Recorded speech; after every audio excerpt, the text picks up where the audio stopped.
The Padres offense is historically bad. Or is it, as our stars have been struggling for a while now? Is it really a problem with the hitting coach and the players itself? Or will things work out? Let's talk about it. Hi, welcome back to another episode of Padres Digest with your host, Andrew. Today, I'm fully expecting to get yelled at by a bunch of people online over our Padres offense, and I'm totally okay with that. I welcome the discourse and what y'all's opinions and all that. I like reading everything. Let's put it that way. Before we get too deep into the video, though, please subscribe as always. We are super close to 4,000. I don't know if we hit it already. If we did, thank you so much. But please subscribe.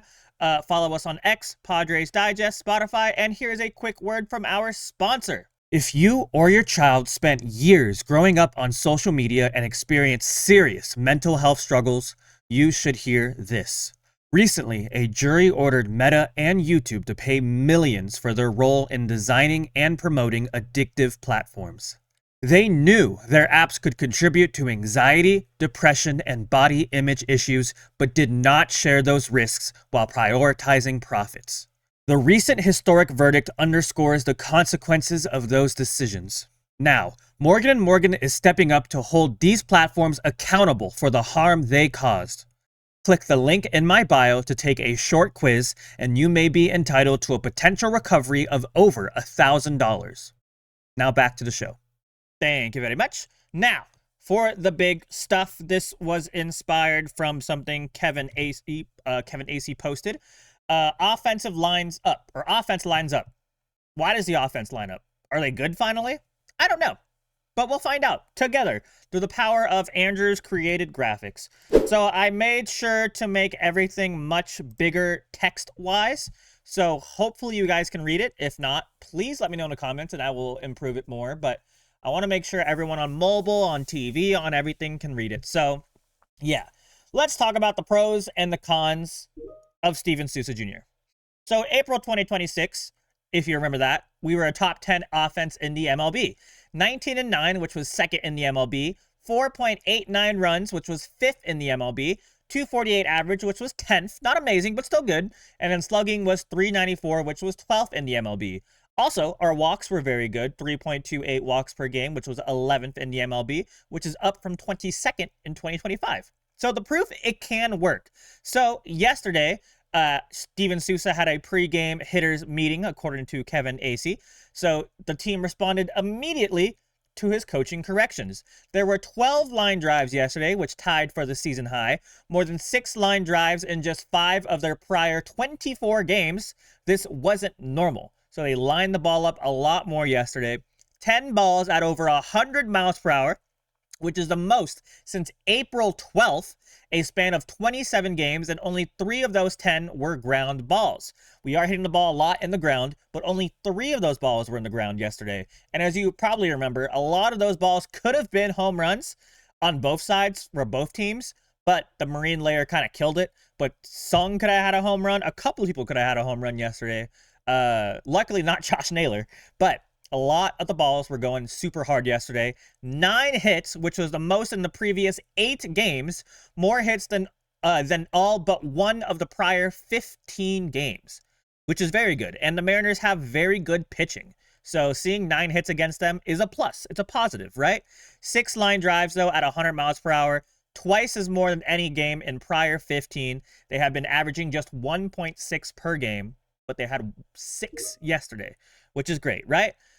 April strikeout rate, though, 7.91 strikeouts per game, which was the 5th best in the MLB. So they weren't striking out a lot in April. The contact approach can work when the team is locked in. So at its best, it can work, right? But that's the pros. Here are the cons. Specifically what all you doomers are going to look at. So before you comment, watch the entire video, please. If you made it this far without commenting, add I don't know. I couldn't think of anything.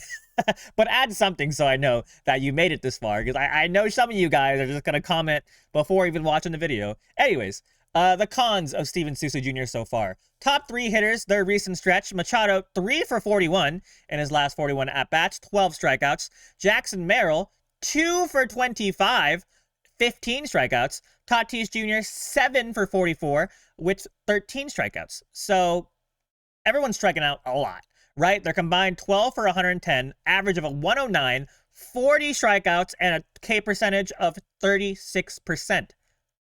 So they're striking out, right? I'm happy for aggressiveness, but there's a point where aggressiveness is not working.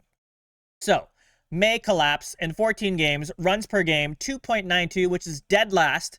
Batting average is 193, which is dead last. Slugging percentage is 295, which is almost dead last. On base percentage, 274, also almost dead last. Strikeouts per game, 9.84, which is the worst trend possibly. Possibly the worst trend. Because we were doing great, and now we're striking out like crazy, right? So the deeper problems, we talked about this before, but innings 1 through 6, we have an 80 of weighted runs created plus, 100 being average, which is dead last. 282 weighted on-base average, which is last, and 23 home runs, which is 27th in the league. Tied, but still, pretty horribly, right? And we're outscored by 25 runs in innings 1 through 8 combined, but in the 9th, we are 31-3. It might be a little bit outdated. I think we're like 31-4 now or something like that. I don't know. Anyways, it's crazy, right? Tatis has been described as a couple clicks away since April 30th, and now we're 6 weeks later. So I still believe it, but the facts is that he has not clicked yet, and it's been 6 weeks. And they claimed, this is from a video from Friar territory, that Steven Souza was hired via friendship with manager Craig Stammen, not coaching record. And I get that. I will say this, though. Steven Souza was the assistant hitting coach to the Rays, and the Rays are one of the best coached teams in the entire league. They can turn scrubs to sluggers, right? So I get why Steven Souza looked attractive, but like we said, he had no coaching experience, but he did know Craig Stammen from his days in the Nationals. I'm pretty sure. Quote me on that if I'm wrong. But the stated philosophy, I just want to get out of the way. What he meant by that, or Steven Souza meant by that, he said, the players know what they need to do. I just want to help them, basically. That's kind of what he meant by that. But yeah, that's the cons. I know I'm defending Steven Souza, but you can't ignore the cons, that our stars are looking god-awful, right? So let's look at the Padres offense from last year to this year. Where did the offense go? So we had Victor Rodriguez in his second year last year. We were 7th in the MLB in batting average, 16th in OPS, 22nd in slug, as you remember, because we had no home runs last year. Strikeouts per game, 3rd best. That was good. Walks per game, we did not walk very much. Hard hit percentage, did not hit the ball very hard, right? You can see the numbers there.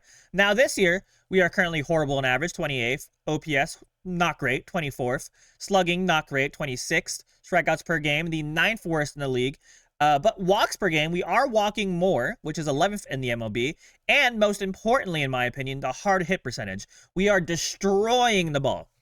I know a lot of people are clowning on the hard hit percentage, but that's not something you can really ignore, right? The fact that we're squaring up the ball is great. And you can see how it compares to other teams, right? Yankees are above us, and they're a slug team, right? Aaron Judge, players on their team, they can destroy the ball. San Diego, though, we're up there, right? And I don't think it's something you should ignore. So, yes, we look worse. And your first initial thought might be, well, why didn't we keep Victor Rodriguez? He's clearly better than Steven Souza. Well, let's look at the numbers for Victor Rodriguez, just so I can refresh your memory. His pattern is very well documented. Year 1 is the peak. Year 2 is the cliff. Every single time, right? So, San Diego, I'll start with this. First in the MLB in 2024, then the 8th, then the 12th in home runs, right? And then it came to 7th, then 16th, then 28th, right? But now for Boston, 2nd, 1st, to 21st, 24th, 18th. 2nd, 4th, 6th, 16, 17, 16. Right? So it's well documented. He's always good his first year and then falls off a cliff the second year. Now, you could say the San Diego numbers the second year is still better than what we have right now for Steven Souza, but you have to remember that this is over the course of an entire season, 162 games. We are only almost 50 games in, so it's not big enough to completely throw in the towel on Steven Souza Jr., in my opinion, right? But so far, Victor Rodriguez in Houston is doing pretty A-okay. Houston's doing horrible, but they're doing pretty A-okay. 4th, 6th, 4th, and 9th. San Diego, though, 28th, 24th, 26th, 23rd. We've established that, right? It's not looking good so far. But May has been historically bad for us, right? Historically bad. So what's my verdict here? What does all this information mean? Here's my verdict. You guys can give me your verdict. While the results have been very ugly recently, especially from our stars, I have faith that this is just a very long, deep slump. Just as many people felt April was a lucky month and nobody could explain how they kept winning, you could argue the opposite for May. Yes, you could say we just regressed to our actual mean, but legitimately, if we keep hitting the ball hard, the results should get better. Should. So for right now, I choose to believe this is a slump, and it's too early to give up on Sousa Jr. and our offense. However, if by the end of June we're still struggling, we'll know it's for sure a problem with Sousa and this offense. And here's the proof, right? Hard hit percentage, we saw that already. We're at 42.7. That's the percentage of balls hit 95 miles per hour or harder off the bat. That measures raw contact quality. Expected batting average, we should be 10th in the MLB according to expected batting average, which is based on how hard and where the ball was hit, strips out luck.